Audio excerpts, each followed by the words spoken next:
Halo, balik lagi sama aku Usifa Cahyaeta Siswoyo dengan NIM G002321 dan hari ini aku mau belajar anatomi bareng lagi sama kalian semua. Penasaran kan topiknya apa? Yuk langsung kita mulai. Jadi pertama, kita bakal bahas tentang OGM atau organa genitalia maskulina. Eh, Untuk topik OGM ini nanti aku mau ngebahas tentang bagaimana mekanisme ereksi dan juga ejakulasi. Nah, pertama kita bakal bahas tentang mekanisme ereksi dulu. Jadi pertama bakal ada rangsangan yang menyebabkan ereksi, baik itu ya pokoknya rangsangan seksual deh, mungkin dari dia memikirkan, melihat, ataupun juga merasakan. Nah, rangsangan itu bakal dibawa oleh serabut aferen dari nervus dorsalis penis, terus akhirnya nanti bakal di dibawa ke nervus pudendus, baru ke cornu posterior, segmen sakral, sampai akhirnya diolah di sentrum genitospinal. Nah, ternyata kan ini rangsangan seksual bisa bikin ereksi nih. Nah, terus dilanjutin lagi nih, dibawa sinyal parasimpatisnya oleh serabut eferen melalui nervus splenopelvici, terus ke plexus cavernosus. Pas ngebawa balik ini, serat parasimpatis bakal melepaskan oksida nitrat. Oksida nitrat ini bakal mengaktifkan enzim guanilasi-klase yang meningkatkan pembentukan guanosin monofosfat dari siklik GTP. Nah, GMF siklik dia bakal melebarkan arteri-arteri atau membuat vasodilatasi pada penis. Di dalam penis tuh ada arteri apa aja sih? Ada namanya arteri profunda penis dan juga arteri dorsalis penis. Nah, karena pembuluh darahnya melebar, pasti kan kalau lebar jalannya jadi gede dong. Jalannya gede, jadinya alirannya tuh kan bertambah. Nah, arteri Helicinae dan Cavernae di korpus cavernosa, dia bakal keisi penuh dengan darah. Karena terisi penuh dengan darah, itulah tekanannya jadi tinggi. Terus tunika albugineanya jadi tegang. Terus vena dorsalisnya terjepit, dan jaringan erektilnya bakal menggembung dan terjadilah yang namanya ereksi. Kalau ngelihat gambar yang sebelumnya kan kayak, aduh, pusing nih, terlalu muter-muter, mana sih arterinya, bagian mana sih yang melebar. Nah, di gambar ini kita bisa ngelihat, di sini kan ada arteri profunda penis, yang dia tuh nanti bakal di dalamnya ini bercabang jadi namanya arteri Helicinae. Terus darah itu mengalir memenuhi cavernae. Cavernae itu bagian ini, corpora cavernosa penis ini namanya cavernae. Vena dorsalisnya kan dia bakal kejepit nih. Vena dorsalis yang ini, vena dorsalisnya kejepit, penisnya jadi tegang dan juga menggembung karena darahnya itu kayak ketahan gitu loh, nggak bisa balik dari sini. Gitu. Tadi kan udah terjadi ereksi. Selanjutnya kalau udah ereksi yang mungkin terjadi adalah ejakulasi. Ejakulasi ini prosesnya dibagi jadi dua, ada emisi sama ejakulasi. Jadi kalau emisi itu membutuhkan semennya, kalau ejakulasi itu ketika semennya udah sampai ke luar dari si penis itu. Mulai dari secara umum ejakulasi itu terjadi pas ada rangsangan seksual yang sangat amat kuat. Kayak yang udah tadi aku bilang, bisa karena ya itu karena bisa melihat, memikirkan, ataupun juga dia mendapat penisnya itu mendapat rangsangan langsung. Rangsangan ini nanti dibawa kemana sih? Rangsangan ini dibawa oleh medula spinalis dari segmen torakal 12 sampai ke lumbal 2 dan berjalan ke organ genital melalui plexus hipogastrik dan juga plexus saraf simpatis pelvis untuk mengawali emisi yang tadi udah aku bilang atau pembentukan cairan semen. Oh iya, tadi kan rangsangannya itu kan sangat kuat dan bisa menyebabkan ejakulasi. Kalau tadi ereksi itu kan dibawa sama parasimpatis, kalau ini beda lagi, kalau ini dibawanya sama simpatis gitu. Nah, emisinya ini dimulai dengan kontraksi di vas deferens.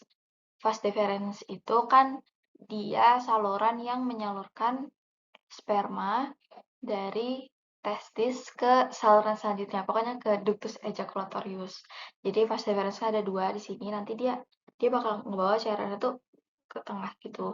Jadi awalnya tuh kontraksi vas deferens membawa keluar sperma, ketemulah cairan dari vesicula seminalis buat dikasih nutrisi dulu biar kualitas spermanya bagus.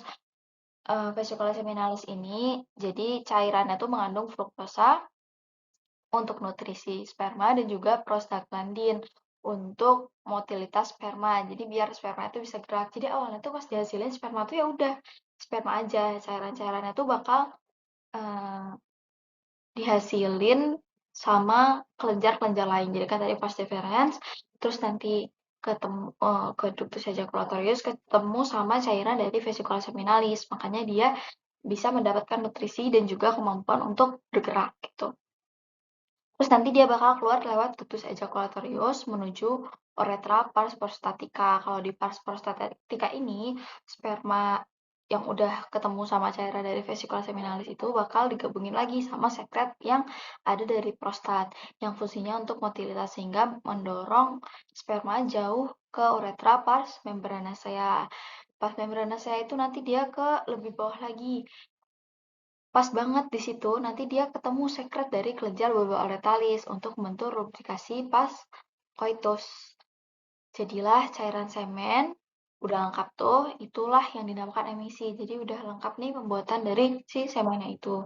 Nanti uretra interna bakal mengeluarkan sinyal sensoris yang dianterin dari nervus pudendus ke regio sacral medulla spinalis.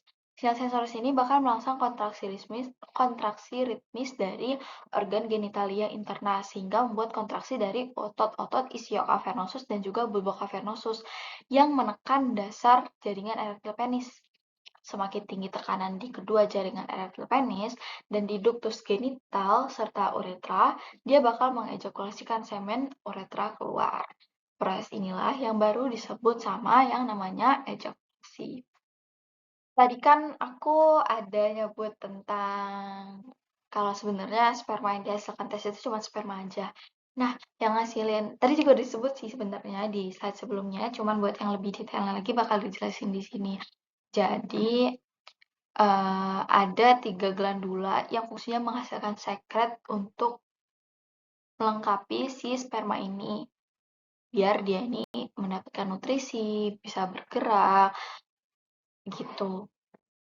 Jadi ini adalah jadi ini adalah gambar tampak posterior dari organa genitalia maskulina. Tuh. Yang pertama tuh ada vesicula seminalis. Dia ada dua di sini tuh. Kayak gini deh bentuknya. Dia tuh bakal menyekresi bahan-bahan mukus yang mengandung banyak fruktosa, asam sitrat, dan juga zat nutrisi lainnya, serta sejumlah besar prostaglandin dan fibrinogen. Selama proses emisi dan ejakulasi, vesicula seminalis ini mengeluarkan isinya ke dalam ductus ejaculatorius. Nah, di sini ini ductus ejaculatorius. Jadi dia tuh kayak pertemuan dari saluran vesicula seminalis dan juga tadi vas deferens. Ke sini kan vas deferens. Ini vesicula seminalis ketemunya di ductus ejaculatorius. Sekretnya itu, terutama fruktosa, bakal jadi nutrisi yang dibutuhin oleh sperma yang diejakulasikan dan membuat konsistensi semen menjadi kental karena fungsinya juga untuk mengkoagulasikan semen. Prostaglandin ini membantu proses pembuahan dengan dua cara. Yang pertama, bereaksi dengan mukus serviks perempuan sehingga serviks lebih dapat menerima sperma, dan yang kedua adalah menyebabkan kontraksi peristaltik terbalik ke arah belakang di uterus dan tuba falopi untuk menggerakkan sperma yang diejakulasi mencapai ovarium atau motilitas. Jadi biar kayak dia tuh bisa langsung lompat ke belakang gitu, langsung cepat sampai ke atas. Karena kalau nggak cepet kan bisa keburu mati gitu, dan nanti juga ovumnya umurnya juga udah habis tuh. Jadi harus cepat, spermanya harus bergerak dengan cepat, motilitasnya harus bagus. Nah, prostaglandin inilah yang membantu motilitas tersebut. Terus yang kedua ada prostat. Prostat di sini, prostat tuh dia organ yang sering terjadi penyakit kalau di laki-laki, ada kanker prostat. Nah, itu di sini. Dia tuh Fungsinya untuk menyekresi cairan tipis seperti susu yang mengandung kalsium, asam sitrat, fosfatase asam, enzim bekuan, dan juga profibrinolysin.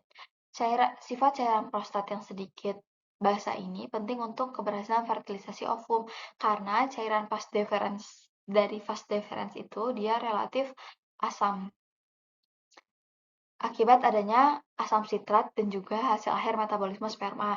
Dan akibatnya dia bakal menghambat fertilisasi.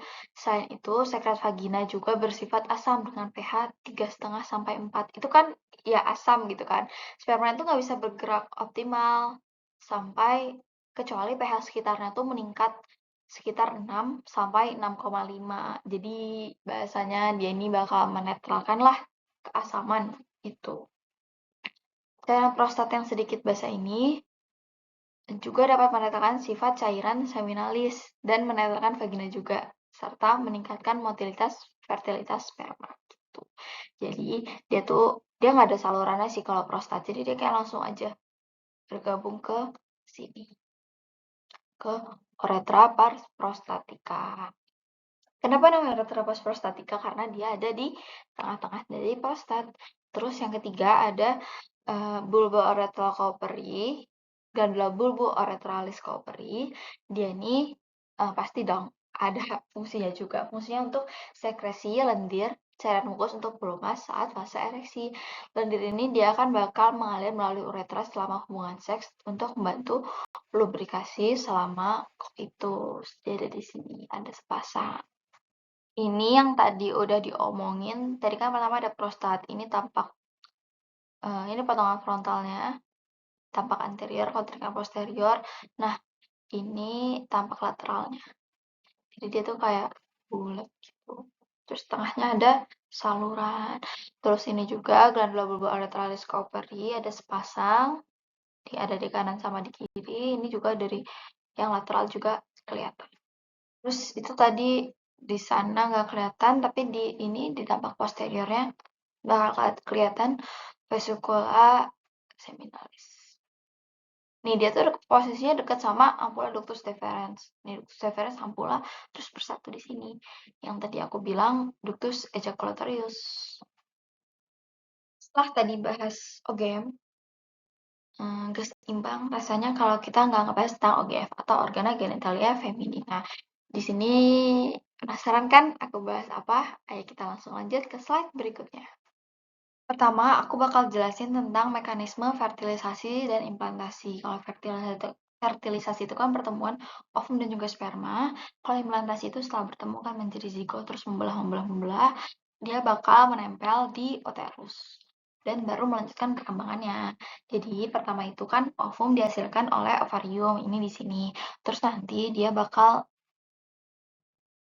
kayak ditangkap di sini ada namanya fimbriae, terus dia bakal berjalan sepanjang tuba uterina atau tuba fallopi atau salpinx itu sama aja berjalan di sini dan menunggu si apa namanya spermanya. Buat perjalanan spermanya tuh gimana? Jadi kan tadi laki-laki kan di sebelumnya udah aku jelasin dia mengejakulasikan semen ke dalam vagina saat hubungan seks, terus lewat sini kan. Terus nanti beberapa sperma bakal ditransport dari vagina menuju uterus dan juga tuba fallopi.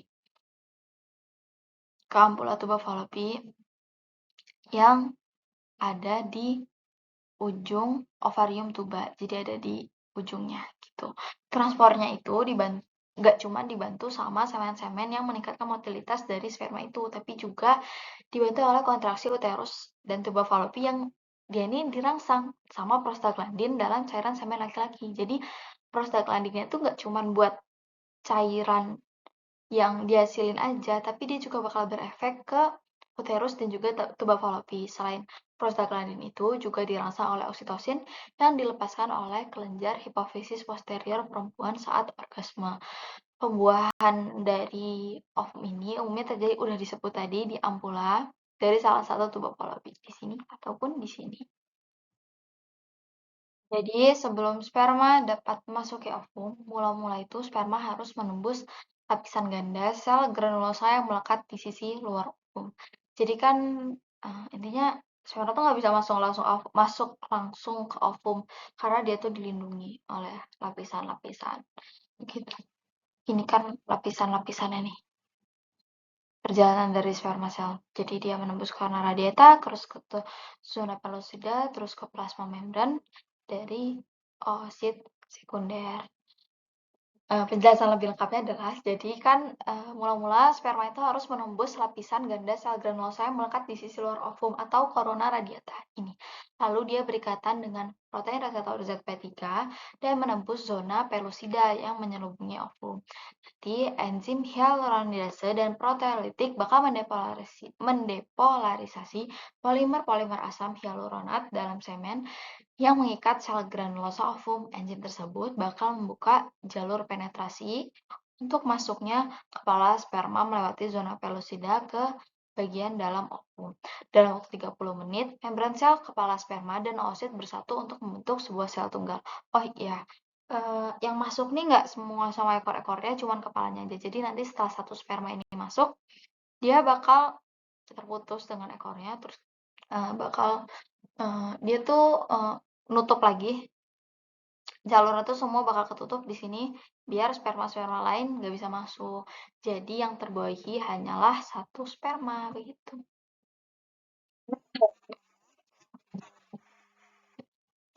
Kasih tadi di ampula itu nih di sini dia bakal kan terjadinya antara 12 sampai 24 jam setelah ovulasi.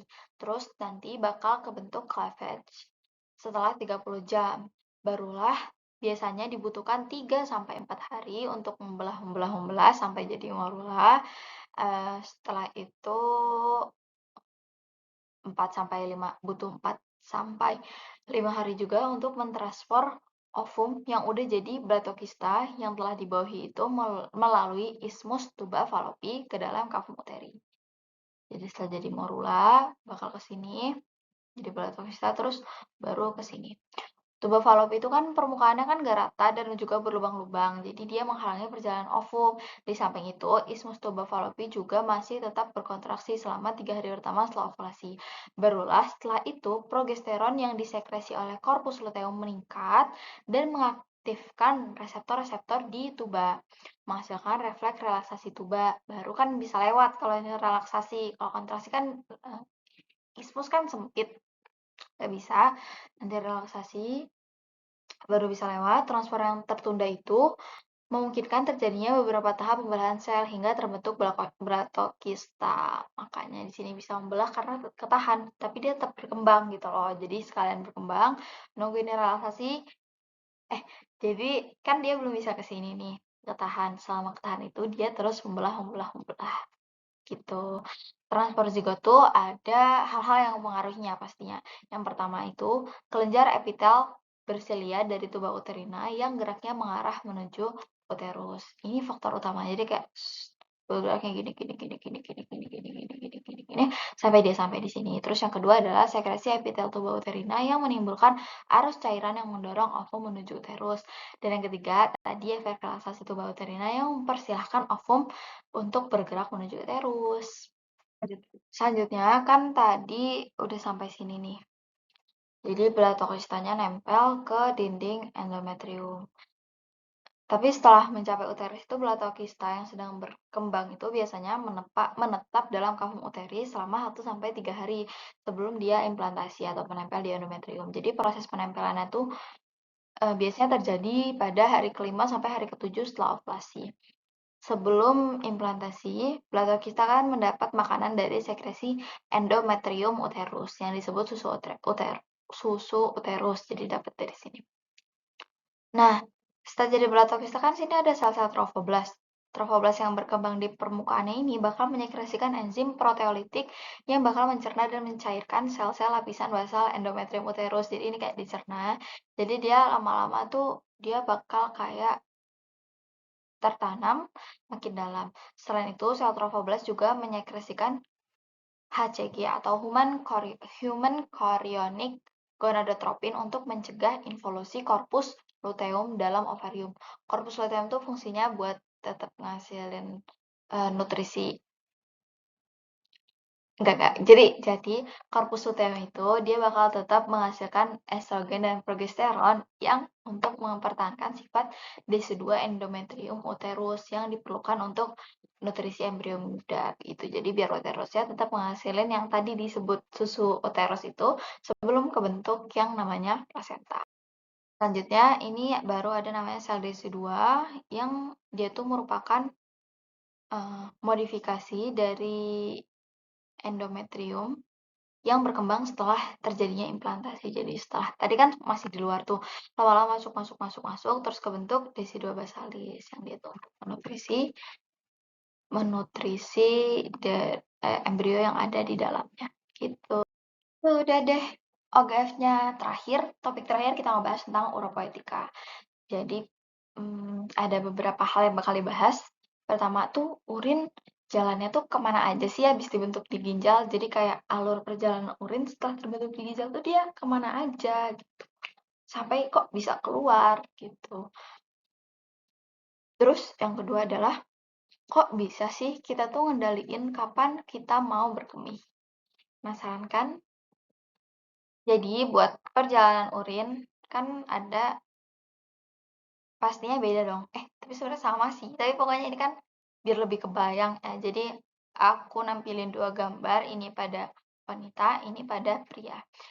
Jadi pokoknya kan urin itu jalan dari dibentuk di ren, di ginjal. Setelah kebentuk urin yang sungguhnya bakal dialirin sama ureter buat menuju ke vesika urinaria. Ya, vesika urinaria ini tempat penampungan dari urin. Sampai nanti akhirnya dia berjalan ke sini lewat uretra. Kalau perempuan bakal keluar lewat osteum uretra externum. Nah, kalau di pria sama, jadi ini ren di ginjal, terus lewat ureter, masuk ke vesika urinaria, terus masuk ke uretra. Kalau di pria ini uretranya lebih panjang, jadi dia ngelewat ada 3 pars. Jadi pertama nanti di sini lewat uretra pars prostatica, terus uretra pars membranacea, baru di sini uretra pars spongiosa. Baru keluar lewat OUE. Jadi ini kayak udah dipotong-potong gitu. Terus kita bisa melihat kalau uretra itu ada dua macam sphincter ya. Ini sphincter interna dan juga eksterna. Nah, yang sphincter uretra interna itu dipersarafi oleh saraf otonom.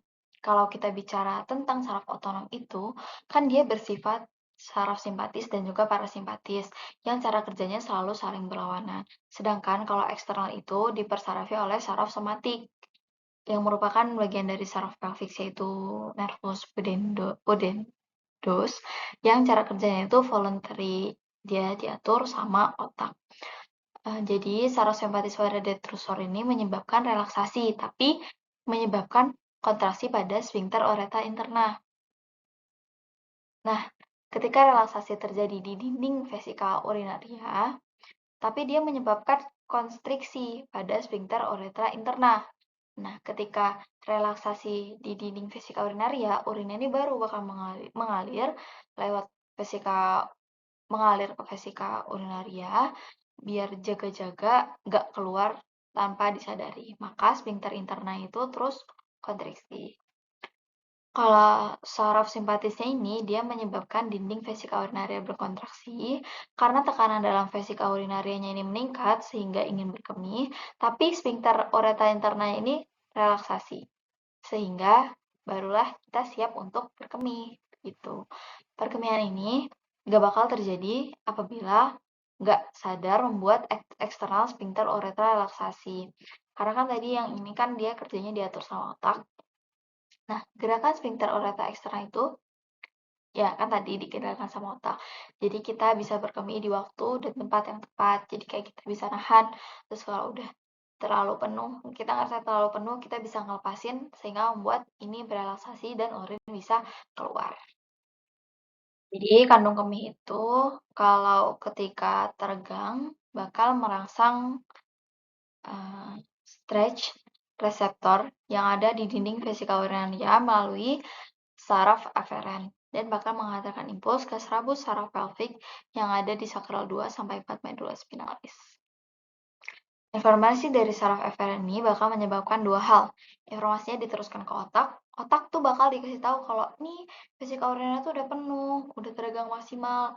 Kita harus segera berkemih, harus segera dikeluarkan, harus dikosongkan. Nah, terus ada aktivasi saraf otonom yaitu parasimpatis menyebabkan konstriksi vesika urinaria, keinginan berkemihnya makin tinggi dan terjadilah relaksasi dari sphincter uretra internal. Makanya urin bisa berjalan dari vesika urinaria.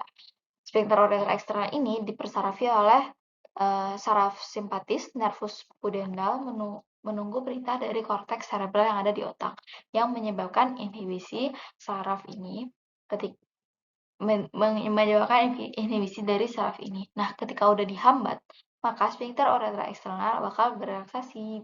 Baru deh kita bisa berkemih. Jadi vesika uretra penuh dan karena mekanisme ini kita kan tadi udah disebut juga nggak bakal berkemih sembarangan. Kita bisa mengatur kapan kita berkemih dan di mana waktu yang tepat, kapan waktu yang tepat kita berkemih gitu.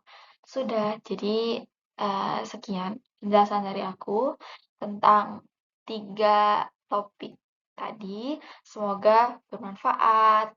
Sampai jumpa di video-video berikutnya.